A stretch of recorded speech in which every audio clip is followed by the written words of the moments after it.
Salut à tous et bienvenue sur Casa Milan. La Nationale rencontrera l'Angleterre dimanche en finale du championnat d'Europe des Nations. Les Anglais sont venus à bout des Danois après prolongation et ont surtout fait preuve d'une forme physique impressionnante. Nous vous présentons l'avant-match avec Superio, Rango et Nico. Salut à vous. Salut. Superio, nous y sommes. 9 ans après, l'Italie se retrouve de nouveau en finale de l'Euro en espérant une issue plus favorable. Mais il faudra se mesurer aux favoris anglais qui jouent à domicile et qui nous est très supérieur physiquement, à la fois intrinsèquement mais aussi parce que Southgate a beaucoup fait tourner son effectif au cours de la compétition. Qu'en penses-tu? Et ils ont eu aussi un parcours beaucoup plus facile, entre guillemets, avec la République tchèque et l'Allemagne qui n'était plus la grande Allemagne, et le Danemark, même si c'était une équipe assez impressionnante du point de vue de l'état d'esprit et du jeu, qui n'était pas parmi les favorites. Et sans compter que l'Angleterre n'a fait qu'un seul déplacement à Rome pour les quarts de finale, il y a aussi une certaine fraîcheur physique, mais comme tu le soulignais, il y a une certaine supériorité physique, ça s'est vu dans la prolongation des Anglais qui était assez frais physiquement pour contrecarrer les plans danois, tandis que l'Italie a fait deux prolongations, une contre l'Autriche et celle contre l'Espagne, ce qui fait qu'on a un physique très émoussé, même si on a fait tourner lors du troisième match, mais on a souvent terminé sous les rotules. Hein. Souvenez-vous des 15 dernières minutes contre la Belgique. Donc c'est inquiétant. Après, on peut se rassurer en se disant qu'on a eu 4 jours de récupération, un jour en plus, mais jouer sur le sol anglais contre cette équipe qui va être portée par ses supporters et qui va avoir envie de gagner un trophée depuis 1966, c'est inquiétant, mais après, rien n'est infaisable. C'est un match de foot, hein, et j'espère qu'on évitera les polémiques sur l'arbitrage pro-anglais. Hein. On a déjà vu qu'ils avaient bénéficié d'un penalty assez, comment dire, généreux face au Danemark. Et puis c'est vrai que concernant les supporters italiens, j'ai vu qu'ils avaient permis 1000 supporters, mais alors je crois avec des conditions drastiques qui dissuadent, enfin très dissuasives pour les supporters italiens pour qu'ils puissent se déplacer. Mais Rango, on a vu des Anglais poussifs en début de tournoi, les Three Lions ont été très critiqués, Kane était muet devant, mais le moins qu'on puisse dire c'est qu'ils se sont bien repris, qu'ils ont été solides en encaissant qu'un seul but sur coup franc direct et que Kane s'est réveillé. Tout à fait. Et pour parler de Kane et pour faire le parallèle avec Immobilier, c'est effectivement des trajectoires assez inverses puisque notre attaquant a plutôt bien commencé la compétition avec 2 buts en 2 matchs et Kane est resté muet et maintenant s'est réveillé. Il doit être à 4 buts, je pense. Donc ils vont avoir l'avantage effectivement du terrain, des tribunes, et alors ils vont avoir effectivement aussi un attaquant qui est en forme et qui sait et qui a buté pendant ces derniers matchs. Voilà, moi après j'ai eu l'occasion de voir l'Angleterre jouer à plusieurs reprises. Je trouve que c'est une équipe qui joue quand même par à coup. Elle arrive difficilement à être constante dans un match, même si physiquement elle est toujours bien en place. Alors effectivement, elle n'a pris qu'un but sur coup franc. Après, est-ce que c'est dû à leur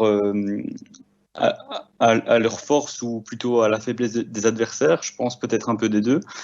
Mais on va voir, ça va être un beau test pour l'Italie et une finale, de toute façon, ça ne se joue pas, ça se gagne.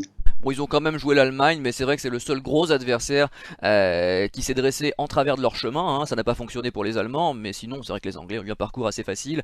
Nous verrons bien ce qui se passera. Nico, c'est ta première émission de l'Euro, mais je sais que tu as suivi tous les matchs de l'Italie. Alors, comment appréhendes-tu l'adversaire anglais et le match plus généralement?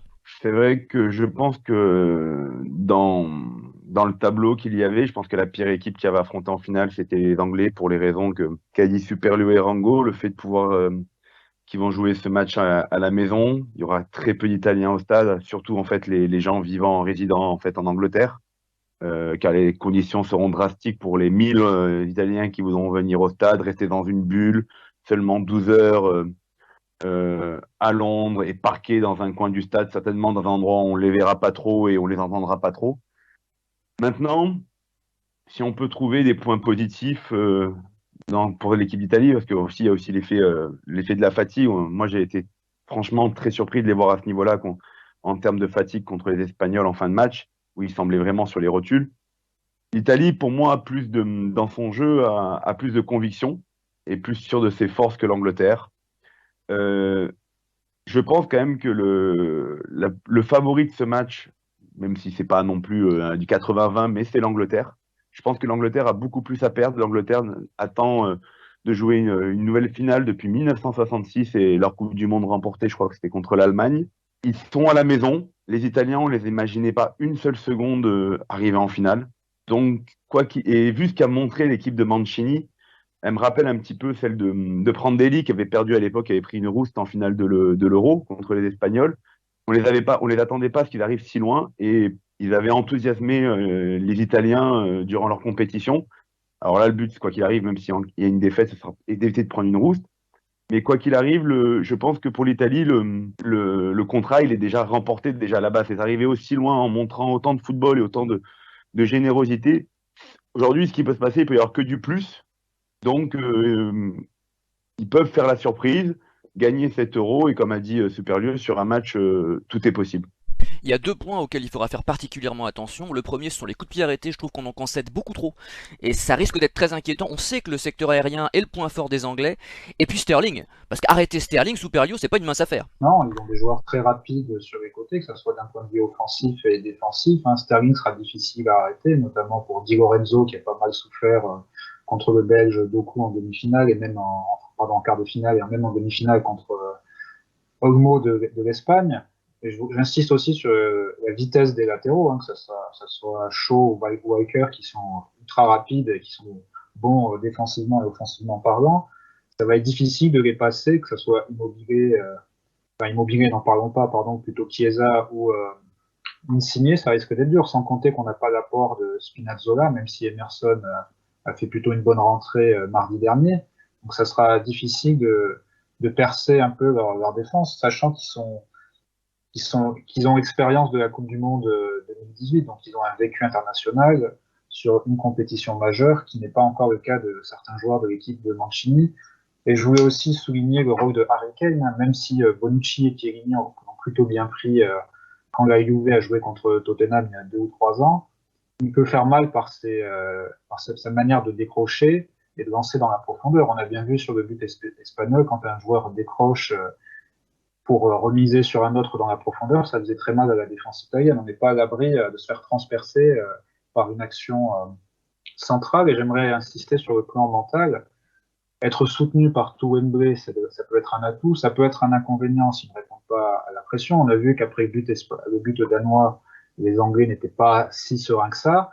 Mais d'un autre côté, si on prend le point de vue italien, j'ai lu l'interview de Conte dans la Gazzetta dello Sport qui disait que l'Italie s'est gagné les finales. C'est vrai d'un point de vue historique, mais si on regarde le groupe italien, à part Jorginho qui a gagné une finale d'Europa League et une finale de Ligue des Champions récemment, on n'a pas de joueurs qui ont gagné des finales européennes. Les expériences de finale, ce sont des finales perdues pour les joueurs de la Juve ou au mieux des finales de Coupe d'Italie pour Insigne.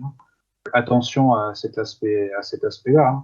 Verratti disait qu'il fallait peut-être jouer le plus décontracté possible, essayer de jouer son football. Il a pas tort, mais ce qui pourrait nous sourire, c'est le milieu de terrain anglais qui est certes solide, endurant, mais qui n'a pas la technique de l'Espagne et qui joue souvent latéral. On peut reproduire peut-être ce qu'on a fait contre la Belgique en première mi-temps.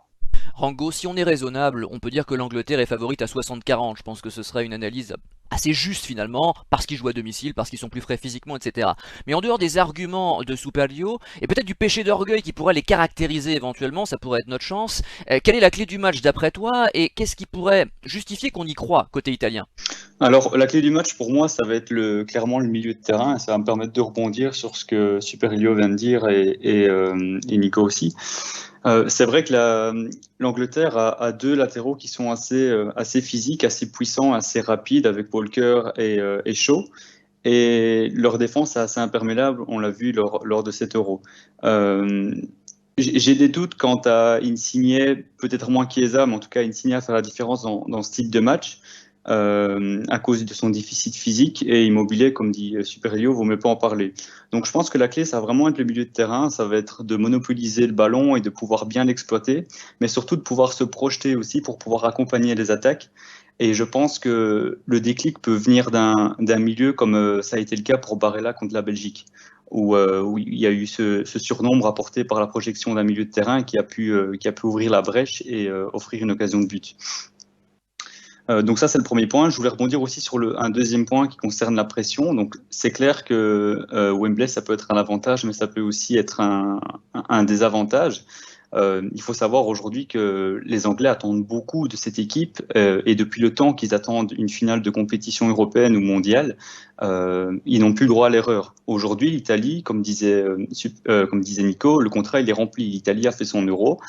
Tout ce qui reste, c'est du bonus. Bien sûr, on est en finale, donc on a envie de la gagner. Mais si on ne la gagne pas, finalement, ce sera pas forcément mal reçu par l'Italie, par la presse, par les Après, ça dépend supporters. comment tu la perds, hein. Si tu prends 4-0 comme Oui, en 2012, je suis pas certain que la presse italienne soit élogieuse. oui, oui, effectivement, voilà, effectivement. Mais dans un match serré, tandis que si l'Angleterre la perd, ça va être une vraie désillusion parce ils sont favoris, ils sont sur place. Il y a tout le stade qui va être là pour les encourager, qui va être derrière, ouais, qui va être derrière l'équipe. Donc voilà. Donc pour moi, la clé du match, ça va vraiment être le milieu de terrain. Et alors, ça va être de pouvoir contenir les deux ailiers anglais, et surtout Sterling, qui certes est assez vivace, qui peut rappeler Doku et difficultés que Di Lorenzo a montré contre la Belgique, mais qui reste assez irrégulier et qui peut disparaître totalement pendant un match comme il l'a fait contre le Danemark. Peut-être un peu les exploits de Chiesa aussi, hein, parce qu'on a bien vu que devant, c'était à peu près le seul qui tenait la baraque et qui était capable, sur un coup de génie, sur un coup d'accélération, sur une frappe enveloppée, de faire la différence. Je suis pas certain qu'Insigne, qui a du talent, c'est pas la question, mais face à des latéraux rapides, tu viens de le rappeler, puisse faire la différence facilement, nous verrons bien. Nico, même question finalement Karango, c'est un vrai challenge d'aller jouer à Wembley, on va pas se mentir, on aura tout le public contre nous, on aura une équipe surmotivée, etc. Tout a été rappelé par nos camarades. Y a-t-il des raisons, quelles sont les raisons d'y croire pour l'Italie d'après toi? Bah, il y a une raison aussi, déjà, bah, dans un match tout est possible, mais au milieu du terrain, je reste à dire que là, techniquement, pour moi, l'Italie a de meilleurs joueurs que l'Angleterre. Et si Jorginho, Barella, Verratti arrivent à confisquer ce ballon, comme ils l'ont fait contre la Belgique, on peut faire mal à cette équipe anglaise. Il y a aussi le fait que malgré que l'Angleterre ait pris très peu de buts, moi, Harry Maguire, pour moi, c'est tout sauf un grand défenseur. Paul Luke Shaw et Kyle Walker sont de très bons latéraux. Je sais pas c'est qui accompagne Maguire en défense centrale côté anglais. Pickford est un bon gardien, mais sans plus. Rango Donc nous dit c'est que vrai c'est que Stones. Stones, ouais, bon, clairement, John Stones, c'est quand même pas mal. Mais les Anglais n'ont jamais été réputés pour avoir de très grandes défenses. En général, c'est les Italiens qui ont cette réputation-là. Alors, est-ce que c'est peut-être Et ça, aussi les c'était équipes avant. qui ont... Mais après, il faut voir, est-ce que c'est peut-être aussi les équipes qui ont affronté dans cette compétition qui n'ont pas réussi à les mettre en difficulté aussi. L'un des avantages qu'il peut y avoir, c'est si ce match va jusqu'au tir au but, l'Italie a quand même un gardien de but quand même dans les cages qui arrête un penalty sur trois. C'est au niveau des statistiques et a d'excellents tireurs vu que quasiment tous les tireurs de pénaux qu'a l'Italie sont les tireurs attitrés dans leur club. Donc ça peut être une solution pour passer dans ce match. Après, j'avoue que moi l'Angleterre, j'ai vu, je dis 30 minutes de la demi-finale jusqu'au but donc de danois et j'ai vu le Angleterre-Écosse qui apparemment a été le pire match des Anglais Ah ouais, je l'ai vu contre. aussi, ouais. Enfin, contre la Croatie, c'était pas terrible non plus. Ils ont raté leur premier tour, hein, il faut le dire. Ils étaient extrêmement critiqués à l'issue du premier tour. Et si comment dire, la confrontation avec l'Angleterre avait eu lieu en huitième, j'aurais été bien plus confiant, puisque le premier tour de l'Italie et de l'Angleterre se ressemblent absolument pas. Et après, quoi qu'il arrive, même si l'Angleterre a sorti, alors peut-être une Allemagne qui est pas la grande Allemagne, mais sortir les Allemands en match couperé dans des grandes compétitions, même quand c'est une petite Allemagne, c'est jamais quelque chose de simple. Et sortir les Allemands, c'est toujours des très gros matchs en général qu'il faut faire. Donc voilà, franchement, c'est un match que j'ai hâte de voir parce qu'en plus, c'est rare que ces deux équipes s'affrontent. Je crois que c'était à un euro une fois que l'Italie avait affronté il y a longtemps en arrière l'Angleterre et qu'ils avaient gagné. Il y a aussi gagné une séance de tir au but l'année de 2000, de 2000. 2012 et 2014. 2012 avec la Panenka de Pirlo, hein, et puis 2014, la victoire 2-1. Ah oui, ça c'était en match de poule en 2014, c'est ça? Oui, c'est un premier match de la compétition, premier match de la Coupe du Monde. Ça avait d'ailleurs été le seul match réussi par l'Italie. Oui. Donc voilà, et bon, en général, les Anglais réussissent bien aux Italiens. Si ça peut être des points positifs, j'essaye d'en trouver. De toute façon, j'ai hâte de voir ce match. J'avoue que je suis un peu indécis. Je sais pas trop ce qui va se passer. J'avoue quand même que je le sens pour les raisons du fait que l'Angleterre va jouer à domicile et me semble beaucoup plus en forme physiquement. C'est les raisons qui me font un peu peur pour ce match-là, mais bon, on va essayer d'y croire. Soupalio a une réaction et tu enchaîneras s'il te plaît avec ton équipe type, enfin l'équipe type qui devrait être alignée par Mancini. Je ne sais pas s'il y aura des changements, j'ai du mal à y croire, surtout pour Immobilier malheureusement.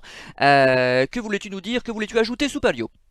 Et je voulais rajouter que la défense anglaise, la défense centrale anglaise est solide dans les duels et surtout dans les ballons aériens. Mais par contre, j'ai vu que contre les Danois, ils avaient eu du mal quand l'attaquant adverse prenait la profondeur, faisait des appels entre les deux centraux. Ça s'est vu avec Braithwaite, qui n'est pas forcément un grand joueur, mais qui a beaucoup de cœur et beaucoup de vitesse, et ça fait mal. Et prendre la profondeur, si Immobilier arrive à retrouver un niveau, on va dire acceptable, on va dire son niveau des 2 premiers matchs, il y a peut-être un coup à jouer là-dessus. Concernant l'équipe type, à mon avis, ce sera la même que contre l'Espagne. La presse italienne évoquait peut-être Toloi à droite pour Di Lorenzo, mais Toloi est peut-être plus lent que Di Lorenzo. Et Di Lorenzo, globalement, fait plutôt un bon Euro, donc on va conserver la même équipe que contre la Belgique. Que contre l'Espagne, pardon. Bon, c'est quasiment la même, hein, puisque de toute façon, à part Oui. Spinazzola, qui a été remplacé par Emerson, contre les Belges et contre les Espagnols, on a fait jouer le même 11. Oui, je ne vois pas tenter. Non, il bougera pas pour la finale. Pour la finale, je ne vois pas tenter un faux neuf. Je ne vois pas tenter un gros coup du style titulariser Bernardeschi ou mettre Berardi en faux neuf. Honnêtement, on va rester comme ça. Et Belotti apporterait peut-être un plus physiquement par rapport à Immobilier, mais il n'a pas non plus, lui non plus, fait un grand Euro d'un point de vue offensif. Non, c'est vrai, après on peut pas dire qu'il ait joué énormément, mais je suis d'accord avec toi. Je regrette qu'on n'ait pas davantage vu Raspadori, parce que finalement il est là, et après tout, la chance du débutant, ça existe aussi. On l'a vu plusieurs fois dans le football, et le faire rentrer un joueur comme ça, à 5 minutes de la fin, qui joue crânement sa chance, qui n'a pas de pression, qui est vraiment libéré, etc., ça peut être intéressant, mais visiblement ça ne fait pas partie des plans de Mancini. Rango, aurais-tu d'autres propositions, d'autres changements à suggérer, ou valides-tu cette équipe qui a peiné contre l'Espagne? Ouais, je valide. Je pense que c'est l'équipe qui va être conduite par Mancini. Donc effectivement, il y a quelques postes où il pourrait y avoir un petit débat. Concernant Chiesa, je pense que maintenant c'est assez enterré. Il a pris le poste de titulaire et le match contre l'Angleterre va être un match pour lui. Devant, j'imagine mal Mancini retirer Immobile. Premièrement, parce que Belotti n'a pas fait forcément de bonnes entrées, il s'est pas mis en évidence positivement de manière offensive, et parce que j'imagine pas qu'on joue avec un faux neuf, en tout cas je ne l'espère pas. Concernant Raspadori, ce que tu disais est vrai, mais c'est aussi parce que l'Italie n'a pas été dans une situation où elle a dû revenir au score dans les matchs à élimination directe. On aurait peut-être pu le voir en fin de match si on avait dû revenir au score, ce qui n'a pas été le cas. Donc ça explique peut-être son faible temps de jeu. Et alors, concernant le poste d'arrière droit, moi j'espère que Di Lorenzo sera aligné, parce qu'honnêtement, Tolo, il m'a vraiment pas rassuré contre l'Espagne. Je l'ai vu rentrer, il n'a fait que des fautes et il prend une bête carte jaune directement après son entrée au jeu. Je m'aperçois qu'on a oublié Florenzi complètement, hein. Oui, ben Florenzi, honnêtement, je ne sais pas quel est son état physique, s'il est là pour mettre l'ambiance, ou s'il est prêt à monter sur le terrain. Donc ça c'est assez flou, mais en tout cas entre le débat Toloi, Di Lorenzo, pour moi c'est Di Lorenzo, il n'y a pas de discussion possible. Et sinon pour le reste de l'équipe, je pense que ce sera la même chose, et à voir si Emerson sera capable de tenir le dernier match pendant les 90 minutes. Et si Verratti aura plus de 60 minutes d'autonomie, parce que c'est quand même un vrai problème d'avoir un joueur qui te fait une mi-temps convenable et puis qui dès le début de la deuxième mi-temps commence à lever le pied, parce que simplement il peut plus suivre, quoi. Pour rebondir sur Verratti, je pense simplement que son corps et son hygiène de vie n'est pas faite pour le haut niveau, mais voilà, s'il peut faire du bien pendant 60 minutes, ce serait déjà ça. Oui, parce que contre la Belgique c'était pas mal. Et même contre le Pays de Galles, enfin je veux dire, il a fait quand même quelques prestations intéressantes, et on sait que techniquement il est impressionnant dans les petits espaces, etc. Il sait trouver des décalages que personne ne trouve, et on sait aussi qu'il est très difficile de lui prendre le ballon. Cela dit, il y avait le débat Locatelli qui a été enterré également, comme le débat Chiesa-Berardi. Les joueurs ont répondu présent, ils sont là. Maintenant, Nico, je pense que ce sera difficile d'y toucher, mais peut-être as-tu une suggestion? Non, mais de toute façon, tu as tout dit, hein. Verratti, il a 60-70 minutes dans les jambes. C'est pareil avec le PSG, ça va pas changer. Donc, Mancini l'a très bien compris. Il doit certainement lui dire de tout donner pendant 60-65 minutes. Puis après, il sait très bien que ça va être le premier à sortir. L'avantage, quand même, c'est de savoir qu'il y a Locatelli quand même derrière, ou Pessina, quand même, qui sont sur le banc de touche. Pour ce qui est de Florenzi, il est apte à jouer. C'est juste que il a été récupéré, je crois, pour les quarts de finale exactement, Florenzi. Le problème qu'il y a de Florenzi, c'est que défensivement, c'est pas l'assurance touriste. Ouais, c'est ça, ouais. Il est bon quand il faut attaquer. Le problème qu'il y a, c'est que quand tu commences à affronter et que tu passes les niveaux, il y a aussi du répondant dans les équipes adverses. Et à ce moment-là, moi, je préfère en tout cas dans les trois choisir Di Lorenzo. Et je pense que contre le match contre l'Espagne, si Toloi est rentré, déjà c'est pour renforcer le côté défensif, parce que Et l'Italie faire une belle faute, hein, parce que son carton jaune, c'est impressionnant. Mais non, je pense que Florenzi, on le verra peut-être si mal. Enfin, j'espère qu'on le verra pas, parce que je pense que si on le verra, c'est que ça se passe pas bien et que peut-être faudra peut-être pousser pour revenir au score. Donc non, de toute façon, il peut pas y avoir beaucoup de surprises. Je pense que vous en avez déjà parlé. Bah, c'est quand même la blessure de Spinazzola. C'est vrai qu'on l'a pas trop senti contre l'Espagne parce que l'Italie a beaucoup défendu. Je pense pas que l'Italie va autant défendre contre l'Angleterre quand même. Les Anglais, je vois quand même pas confisquer le ballon autant que les Espagnols ont pu le faire. Mais c'est vrai que si l'Italie doit refaire le même match que contre la Belgique, l'apport de Spinazzola a été énorme. Donc que ce soit Di Lorenzo ou Emerson, il va falloir qu'il y en ait un quand même qui essaye d'avoir l'abattage de terrain, les montées, les redescentes et les centres assez précis aussi de Spinazzola, qui était un véritable poison depuis le début de cette compétition, qui pour moi était le meilleur latéral de la compétition en tout cas. Donc non, après il peut pas y avoir de surprise. Immobilier, vous avez tout dit sur Immobilier, Bellotti, Chiesa a pris sa place par rapport à Berardi. Ce serait beau qu'il débloque la situation quand même, parce on rappelle que dans le foot tout est possible et que Immobilier, sur un malentendu, peut aussi marquer et l'histoire serait belle. Mais bon, là je rêve. Ah, mais moi j'aimerais bien parce qu'Immobilier c'est quand même un joueur que tout le monde, je pense, apprécie dans le sens que on le voit en Serie A, c'est un très bon attaquant qui, à chaque fois, on lui tape un peu sur la tête parce que ben, dans les grands matchs, souvent il n'y a pas grand monde, c'est surtout avec la squadra et ce serait peut-être bien pour lui que s'il en met un, que ça soit dimanche, quoi, au moins qu'il marque un but important. Que ce soit lui ou Bellotti, que ce soit l'un ou l'autre, c'est, en fait, c'est des joueurs, je pense, qui sont appréciés de manière générale par les Italiens car c'est des jeux. On voit qu'ils donnent tout, même quand ils sont pas bons, on voit qu'ils donnent tout. Et un but pour l'un ou pour l'autre pour les récompenser de ce qu'ils donnent. Voilà, on sait que c'est pas des cadors, on sait que c'est des bons joueurs, mais c'est pas des cadors. Le niveau il est certainement trop haut pour eux. Et si aujourd'hui aussi ils sont là, c'est que malheureusement il y a aussi peut-être un déficit en attaque aujourd'hui en Italie en termes de joueurs. On aura l'occasion d'en reparler certainement cet été, messieurs. Passons au mot de la fin, ce qui me permet d'ailleurs d'ajouter un point que personne n'évoque dans les médias cette semaine. Cette finale opposera deux grandes nations de football historiques, certes, mais ce sont aussi deux nations qui ont cédé aux sirènes du modernisme et n'accordent que peu de place aux nationaux dans les clubs de l'élite. Donc les joueurs qui s'affronteront dimanche sont en quelque sorte les derniers Mohicans qui survivent dans un système qui les raye petit à petit de la carte. Cette finale, quel qu'en soit le vainqueur, est le bras d'honneur de l'histoire au modernisme, et rien que pour ça, qu'on supporte ou non l'une ou l'autre équipe, elle mérite d'être regardée et appréciée, comme d'ailleurs les hymnes God Save the Queen et Fratelli d'Italia qui sont entonnés avec ferveur par ses joueurs et par ses peuples, mais j'ai hâte d'entendre le mot de la fin de Supergio. Je vais reprendre les mots de Deschamps. Hein. Une finale n'est belle que si on la gagne. Hein. C'est beau d'être arrivé en finale si vous voulez. On accepterait la défaite. Non, moi je veux pas entendre ça hein, parce que ça me fait penser à 2012. Et c'est surtout ce qu'on a fait après 2012. Hein. Cette finale a été un coup d'épée dans l'eau. Prendre des lits pendant 2 ans, c'est un peu emmêler les pinceaux d'un point de vue tactique et n'a pas profité de l'élan de cette finale. Donc là, il faut gagner parce que on est en finale, on est l'Italie et pour envoyer un signal fort et vraiment en jouant pour tout un pays. Hein, n'oubliez pas le contexte sanitaire, n'oubliez pas la crise économique du pays et n'oubliez pas aussi la crise sportive. On n'était pas qualifié pour la dernière Coupe du Monde. Notre 2 éliminations consécutives au premier tour de la Coupe du Monde. On a un blason à redorer, on a fait un beau parcours.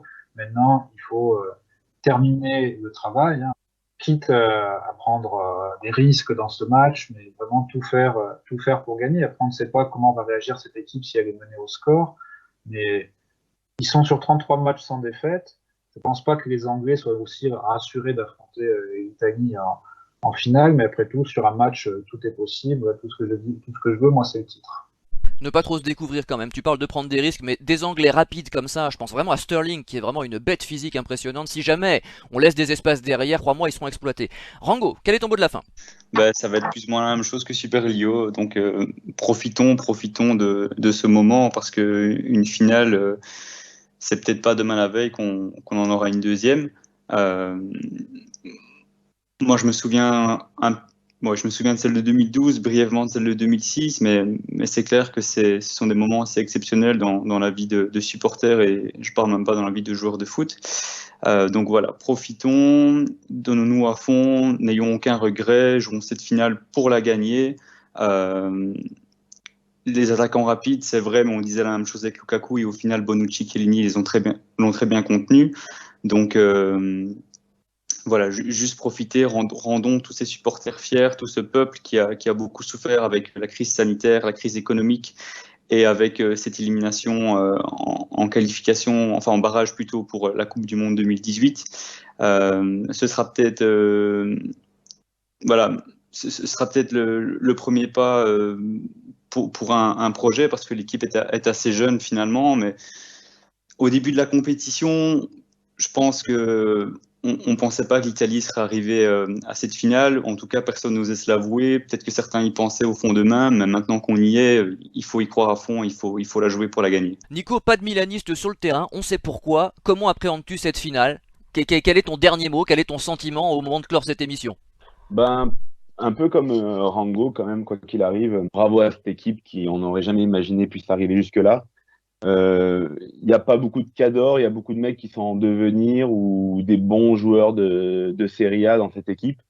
Et ils ont réussi à répondre présent. Moi, j'avoue que moi, le premier, quand on parlait de la série de l'équipe d'Italie avant la compétition, je m'étais dit, dès que ça va tomber peut-être face à une grosse nation, on va pouvoir voir un petit peu ce que ça va donner. Il y a eu les Belges qui sont arrivés. Ça a été rien à dire. Il y a eu un gros match contre l'Espagne où je pense quand même que les Espagnols étaient au-dessus, enfin, étaient au-dessus selon moi. Et bon, mais l'Italie a souffert mais a réussi à aller jusqu'au tir au but pour gagner. Donc félicitations à eux. Moi, il n'y a que 2 joueurs dans cette équipe, c'est Bonucci et Donnarumma, pour lesquels j'ai beaucoup de mal. Mais sinon, j'aime beaucoup le groupe qui a été amené par Mancini. Quand tu vois un Chiellini avant la séance de tir au but, avec un sourire comme ça, ou voir tout ce staff avec De Rossi, Viali, qui est malade, voir cette joie qu'il y a, ça fait du bien. Et pour ça, je dis, elle est un petit peu pas gagnée. Déjà, ils ont beaucoup moins de choses à perdre que les Anglais, donc j'espère qu'ils vont prendre cette fait qu'il y a un peu moins de pression pour eux. Ça va leur permettre de remporter ce match contre les Anglais. Et en plus, bon, battre l'Angleterre en finale, c'est quand même toujours sympa de battre les Anglais. À Wembley. Ah, mais là, ce serait parce que là, les Anglais, ils fêtent les victoires, ils fêtent les défaites. Donc, ce serait, pour eux, c'est terrible. Ça serait tu leur écris une page de leur histoire. Perdre une finale chez Wembley, ils en disputent déjà tellement peu.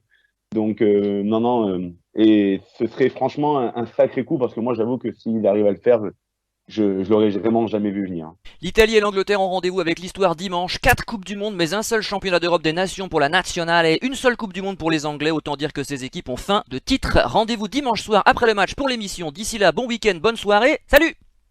Ciao!